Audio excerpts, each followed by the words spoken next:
Hi guys, in this video I'm gonna show you how you can download code from Lovable AI. It's quite easy. Very first thing you need to do is to just click on this double-sided arrow. Once you do that, you will able to see your codes. So if you wanna do it manually, you can copy these files.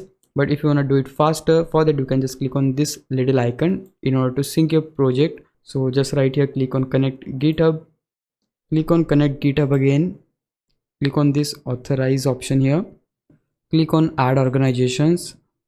Scroll, install and authorize, verify via email. Now they'll send the verification code to us, which we need to put here. Just click on verify. Once you do that, and yeah, the account is successfully connected to GitHub. Now just wait for a couple of seconds and you're gonna see the option for continue.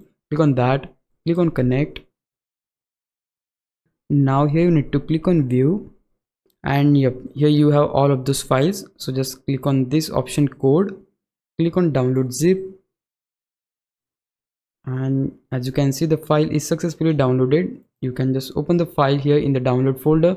If you want to extract this, you can go ahead with that. But yep, that's exactly how you can download code from Lovable AI. If you found this video helpful, please leave a like, subscribe the channel. I'll meet you in the next one. Bye bye.